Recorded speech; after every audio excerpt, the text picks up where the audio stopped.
Selamat datang di Pojok Santai.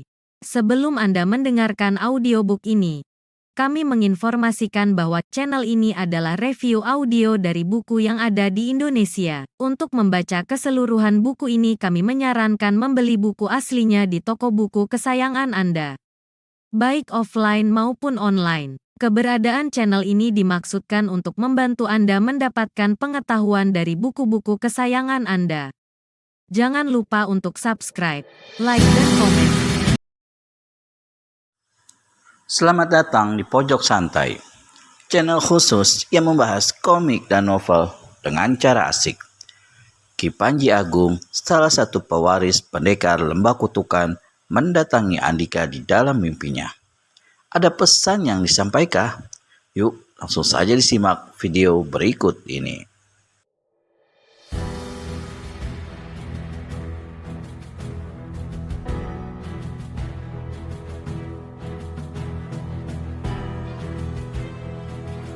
Dengan senyum berwibawa, Ki Panji Agung dalam mimpi itu membelai-belai rambut Andika. "Pergilah kau ke Lembah Pandam, temui wanita penjaga pintu di sana pada malam purnama," ujar Ki Panji Agung lembut. Begitu kata-kata itu selesai, Andika terjaga dengan peluh membasahi sekujur wajah. Tidak ada yang menakutkan dalam mimpi itu, tapi entah kenapa jantungnya berdetak keras dan napasnya memberu kencang. Barangkali mimpi itu semacam satu kekuatan gaib yang menyelusup dalam rongga jiwanya. Sambil menyapu keringat di kening, Andika mengingat kembali pesan orang tua dalam mimpinya. Lembah Pandam, penjaga pintu. Begitu cepat ingatannya kembali pada syair di halaman kedua kitab kayu pemberian Ki Sanca. Sepertinya ada kesamaan antara pesan itu dengan salah satu baris syairnya. Cepat diambilnya kitab dalam buntalan yang tadi dijadikan bantal. Sebelum kitab itu benar-benar dikeluarkannya, diliriknya Ningrum yang tertidur tak jauh di sebelahnya. Wanita itu masih terpulas, jadi cukup aman untuk membukanya tanpa terusik kerahasiaannya. Dibukanya kitab itu hati-hati tanpa menimbulkan bunyi. Diiringi beberapa tarikan napas, ditelitinya baris demi baris sampai akhirnya menemukan baris yang dicari. Benar saja, ada kata-kata penjaga pintu di sana, dan ini berarti sama dengan ucapan orang tua dalam mimpinya tadi. Lalu untuk apa ya menemuinya? Hati Andika bertanya-tanya. Sebelum Andika bisa berpikir, kantuk menyergapnya kembali.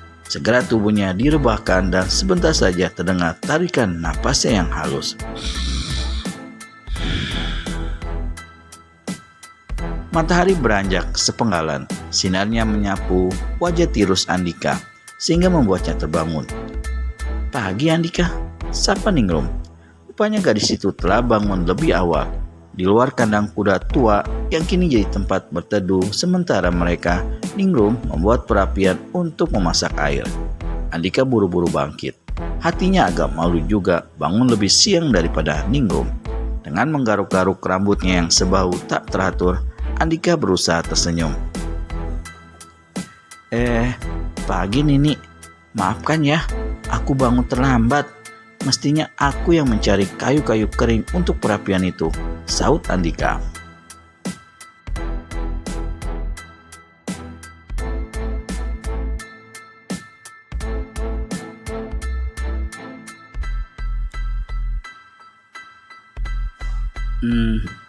Kalau begitu, biarlah aku yang mengambil air saja." Ningrum hanya tersenyum. Andika siap akan melangkah setelah mengambil ember kayu yang tak jauh dari situ.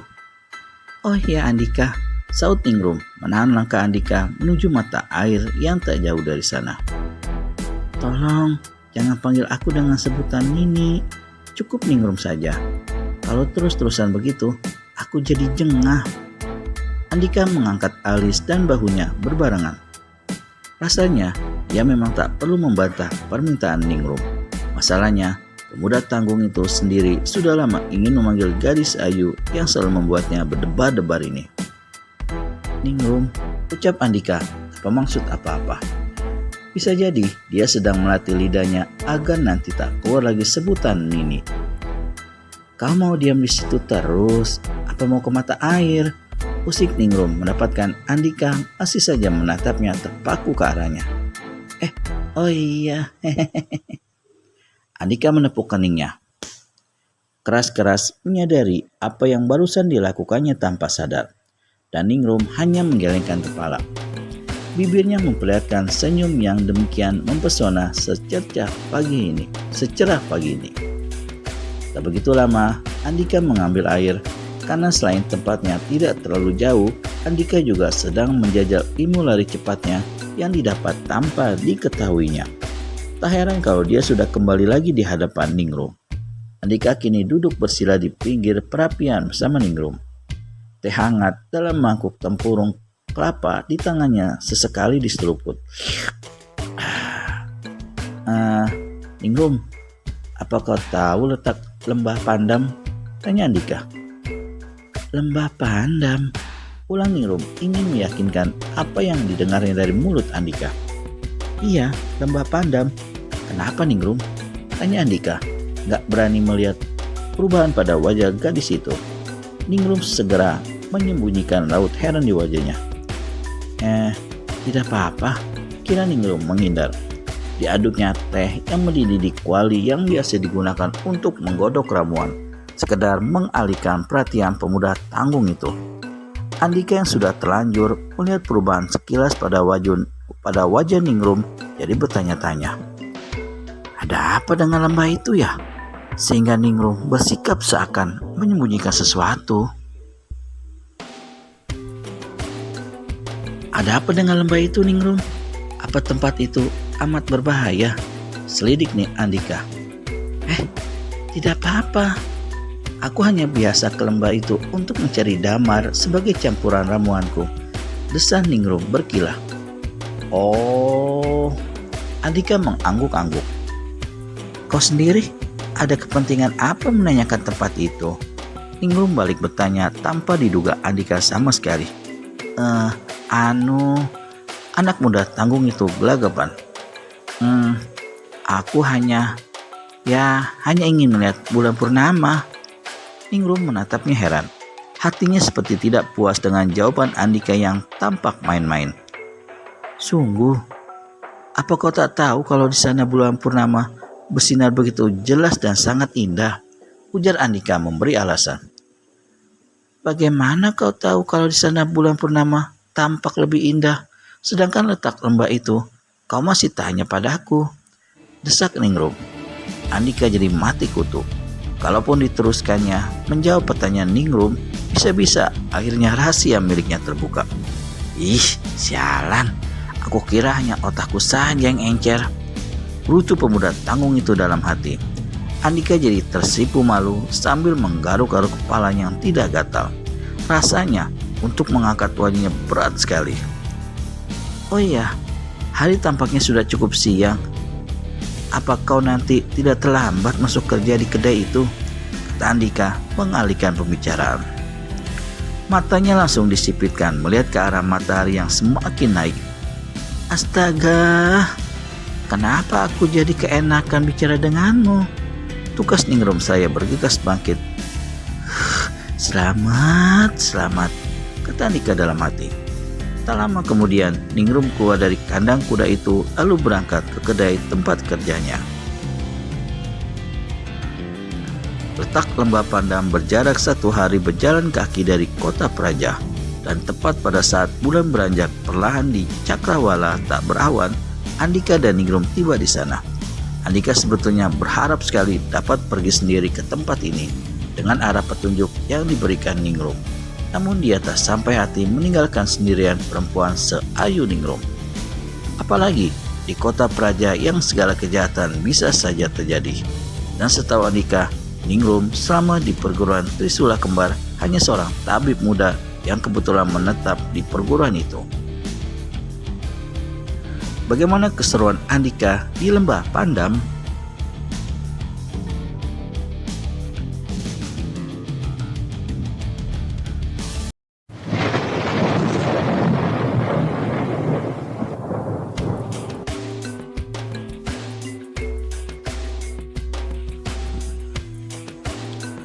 Andika sebetulnya berharap sekali dapat pergi sendiri ke tempat ini dengan arah petunjuk yang diberikan Ningrum.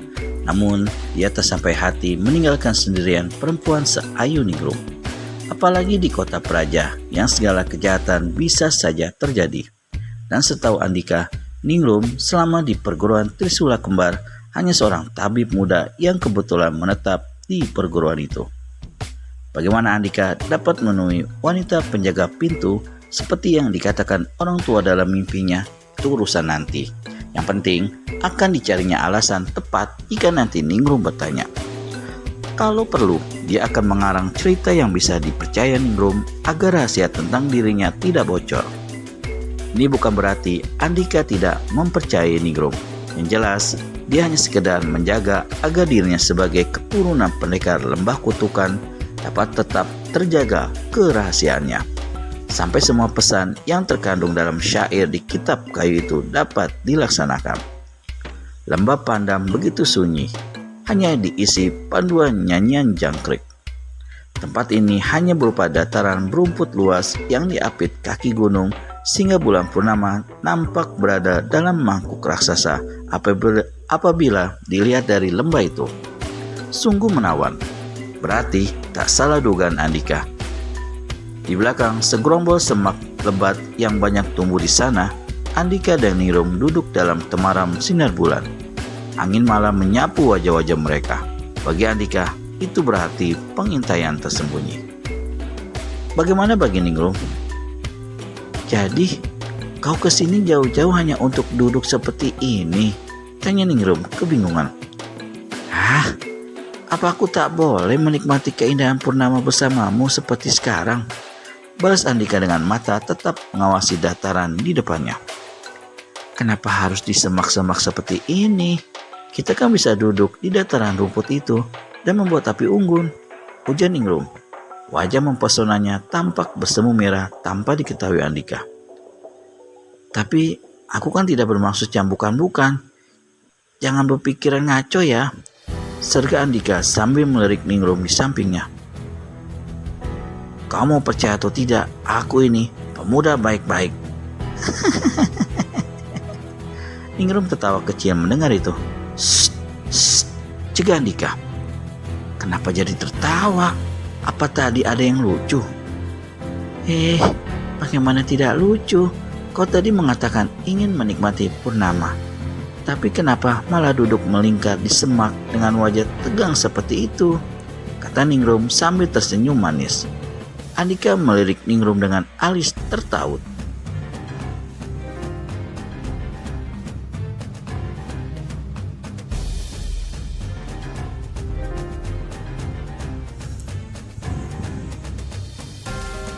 Jadi apa maumu? Apa? Apa aku harus merangkulmu agar suasana lebih nikmat? Seluruh Andika ceplas-ceplos. Mata Ningrum kontan membesar, mangkel campur malu. Kau mulai kurang ajar padaku. Aku kan lebih tua darimu, sindir Ningrum. Biar kau lebih tua, tapi aku toh tetap laki-laki, kata Andika lagi, makin membuat wajah wanita muda itu memerah tak karuan. Kau makin ngaco. Hadik gadis itu saya bangkit. Andika diam saja dan tetap tidak bergeming memandang ke depan. Ketika Ningrum berjalan keluar dari semak, baru anak muda tanggung itu menoleh. Mau kemana kau? Tanya Andika setengah berbisik. Aku akan mencari damar, jawab Ningrum ketus. Baru kali inilah wanita muda yang anggun itu bersikap agak judes. Persediaan damarku habis. Jangan, nanti ada apa-apa. Tetap di sini aja. Menunggumu yang tegang memperhatikan dataran rumput. Terima kasih banyak Tuan Muda. Edik Ningrum lalu melangkah. Lagi pula, kau tidak perlu khawatir. Aku cukup kenal baik dengan daerah ini. Jauh lebih baik ketimbang dirimu. Perempuan, maki Andika menggerutu. Lama Andika meringkuk dalam semak seperti setan bodoh kesasar. Bahkan ketika malam makin tua pun belum tampak ada tanda-tanda seorang perempuan yang lewat di padang rumput yang terhampar di depannya. Sialan, gerutu pemuda tanggung itu sambil menggaruk kepala. Apa aku sudah dikibuli mimpi sendiri? Hati Andika makin resah ketika Ningrum belum juga kembali. Dia memang sudah terlalu lama pergi, tapi belum juga kembali. Biarpun gadis itu sempat membuatnya kesal tadi, toh Andika tidak akan mampu menguasai perasaan yang dirasain sebagai cinta itu. Dan perasaan khawatir saat itu pula menguasainya. Mana dia? Jangan-jangan, gumam Andika. Kekhawatiran Andika jadi benar-benar beralasan ketika hiat, tiba-tiba dengar teriakan seorang wanita yang memecah malam sepi. Teriakan itu seperti dekat saja, tapi di sebelah mana? Suara itu memantul kian kemari sehingga sulit ditentukan asalnya. Tubuh Andika menegang menyadari keadaan yang genting itu. Pendengarannya segera dipusatkan agar dapat cepat menentukan asal suara tadi. Hap! Terdengar lagi teriakan seorang wanita. Setelah memperhatikan dengan seksama, Andika merasa tidak mengenali suara itu. Itu bukan suara Ningrum. Lantas, siapa ya? Yakin kalau suara itu berasal dari sebelah timur, barulah Andika bergerak. Sekali lagi, dijajahnya kemampuan ilmu meningkatkan tubuh yang dimilikinya secara aneh itu. Nyatanya, ilmu itu tetap ada dalam tubuhnya, maka tubuhnya pun melesat bagai tak memiliki berat. Dia melenting-lenting di antara bebatuan gunung seringan kumbang. Begitu tiba di tempat kejadian, Andika melihat dua orang perempuan tengah bertempur sengit. Salah seorang menggenggam pedang besar melebihi ukuran tangannya, namun kemampuan tenaga dalamnya tampak tangguh. Kelihatan ringan saja dia menggerak-gerakkan pedang besar itu kian kemari. Rambut wanita berusia sekitar 29 tahun itu berkepang kuda. Dalam gerakannya yang cepat, Andika masih sempat melihat kecantikannya yang disinari bulan. Dan rasanya wajah wanita itu cukup dikenalnya. Diingat-ingatnya di mana pernah bertemu. Tak salah lagi, di kota Praja saat ada panggung pertandingan beberapa waktu lalu. Dan yang seorang lagi, Andika mengejap-ngejap mata tak mempercayai apa yang dilihatnya.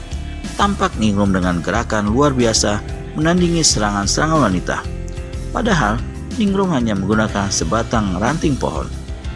Namun begitu, terlihat kekuatan tenaga dalamnya. Ranting sebesar kelingking itu mampu dibuatnya menjadi senjata ampuh menandingi pedang milik lawannya. Andika masih di atas sebuah batu besar menggeleng-gelengkan kepala. Hatinya kesal bercampur kagum. Kesal karena merasa telah dikibuli Ningrum selama ini. Kagum, ternyata perempuan selembut itu memiliki ilmu kedijayaan yang tidak main-main. Berhenti! Teriak Andika dengan pengerahan tenaga dalam yang kuat begitu saja. Dua wanita yang sedang menjajal jurus masing-masing terhentak. Dan seketika mereka menghentikan gerakan dan sama-sama menoleh ke arah Andika. Pada kesempatan itulah, Andika yang tak berada jauh dari mereka bergerak mengagumkan. Luncuran tubuhnya demikian cepat dan sulit diikuti mata biasa ke arah mereka. Dan sebelum ada yang menyadari, Andika cepat menggerakkan tangannya. Gerakan tangan apa yang dilakukan Andika?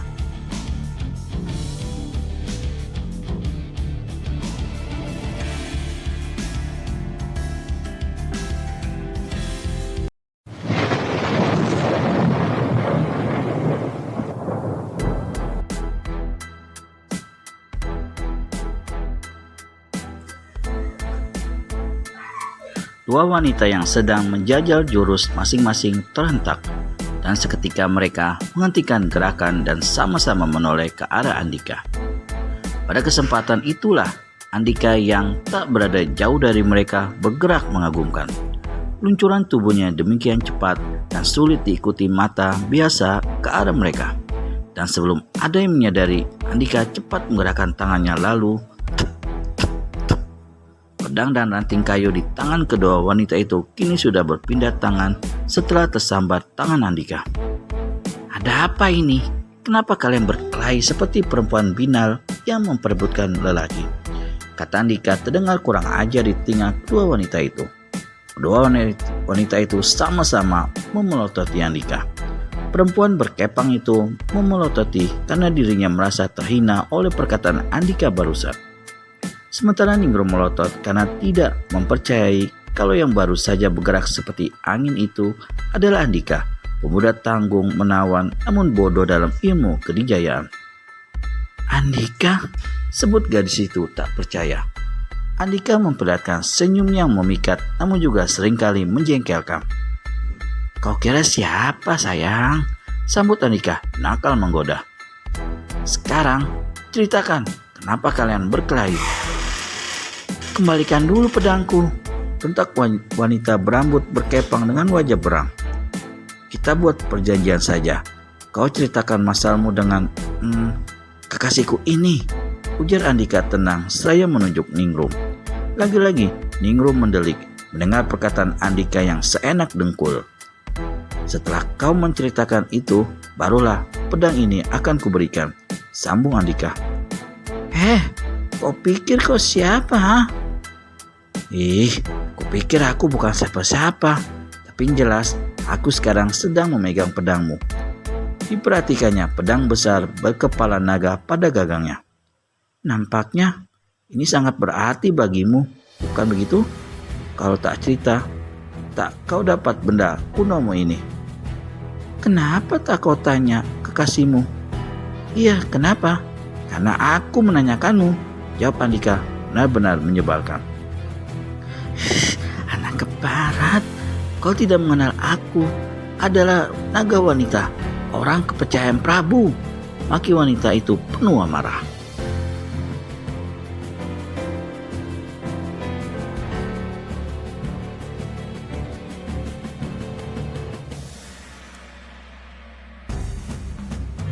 Ampunkan hamba jika tidak tahu siapa dirimu, selora Andika lagi amat meremehkan. Wanita cantik berambut kepang dua itu memperlihatkan sinar keheranan di wajah halusnya. Hampir semua tokoh rimba persilatan mengenalnya, dan sebagian malah ada yang langsung ciut nyalinya ketika mendengar julukannya. Tapi anak ingusan yang baru besar itu, Andika, biar aku saja yang menjelaskannya, sela Ningrum. Dia tak mau hal itu menjadi terlalu berlarut-larut.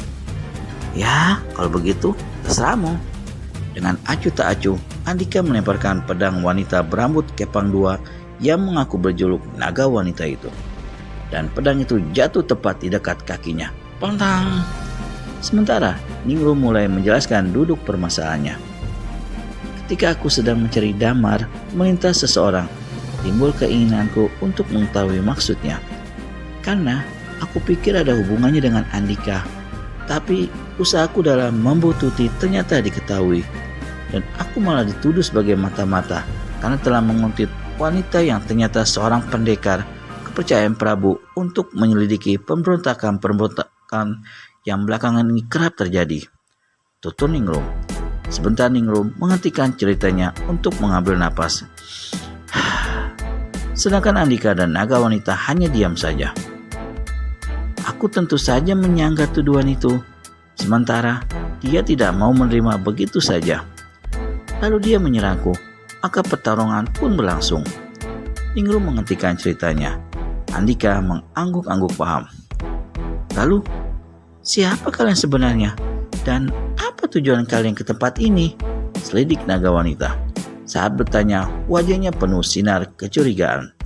Mendengar pertanyaan yang diajukan naga wanita, Andika jadi menyadari sesuatu yang sempat dilupakannya sesaat tadi, dan dia jadi mengumpat diri sendiri saya menghentikan tangan menyapu udara. Kenapa tujuannya semula jadi terlupakan? Lebih bodoh lagi, kenapa tadi bersikap kurang ajar pada perempuan yang kini berdiri beberapa tombak di depannya? Bisa saja dialah orang yang dimaksud kakek dalam mimpinya. Andika segera menjura, mencoba memperbaiki kesalahan yang tadi dibuatnya pada naga wanita. Maafkan sikapku tadi ya Nyai, ucap Andika. Wanita cantik itu menyambutnya dengan senyum meledek. Sebenarnya hanya aku saja yang mempunyai tujuan khusus datang ke tempat ini, sedangkan dia kebetulan hanya ikut aku, urai Andika. Tangannya menunjuk sopan pada Ningrum. Lantas, apa tujuanmu? ulang naga wanita. Andika segera menghampiri perempuan cantik itu. Bisakah aku mengatakan tujuanku itu agak jauh dari tempat ini? Naga wanita beberapa saat hanya menatap Andika. Kecurigaan masih tampak di wajah itu. Namun akhirnya dituruti juga permintaan Andika. Mereka berjalan beberapa puluh langkah dari tempat itu, meninggalkan Ningrum yang memandang dengan hati bertanya-tanya. Apakah Nyai memiliki kipas naga? Tanya Andika setelah mereka cukup jauh dari tempat Ningrum berdiri. Kipas naga sebenarnya ciri-ciri penjaga pintu yang disebutkan dalam syair kitab kayu yang kini ada dalam jubah hitam Andika. Belum lagi naga wanita yang menjawab pertanyaan yang diajukan Andika, wajah cantik itu berubah mendadak. Kesannya seperti orang yang baru ingat sesuatu. Tunggu dulu. Bukankah kau yang dulu menghabisi si jari iblis di panggung pertandingan kota Praja? Tanya naga wanita. Sejak tadi, tampaknya naga wanita pangling dengan penampilan Andika yang lain. Dulu, dia hanya berpakaian seperti layaknya rakyat biasa. Namun sekarang, dengan jubah hitam milik Kisanca serta 2 trisula diselipkan di kedua belah pinggang, penampilannya pun jadi lain. Tidak lagi terlihat begitu kurus, juga berkesan lebih tua. Benar Nyai, tapi Nyai belum menjawab pertanyaan tadi. Mulai Andika kembali. Oh iya maaf, kau menanyakan apa tadi? Apa Nyai memiliki kipas naga? Ulang Andika. Kipas naga? Aku memang berjuluk naga wanita, tapi mengenai itu aku sama sekali tidak pernah memilikinya. Hanya pedang ini saja senjataku, ungkap naga wanita. Jadi, Nyai ini bukan penjaga pintu? Hah? Penjaga pintu apa? Aku sama sekali tidak mengerti pertanyaanmu. Aneh, pikir Andika. Malam sudah berubah menjadi dini hari. Berarti sudah melampaui waktu yang dikatakan kakek dalam mimpinya.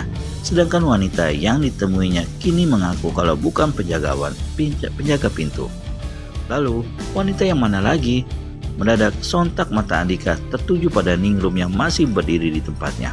Hanya dia satu-satunya wanita selain naga wanita yang ada di sekitar lembah malam ini. Apakah Andika akan menduga Ningrum sebagai penjaga pintu? Temukan jawabannya di video selanjutnya hanya di channel Pojok Santai. Segera subscribe dan tekan tombol lonceng untuk mendapat notifikasi video terbaru dari kami. Terima kasih dan sampai bertemu kembali.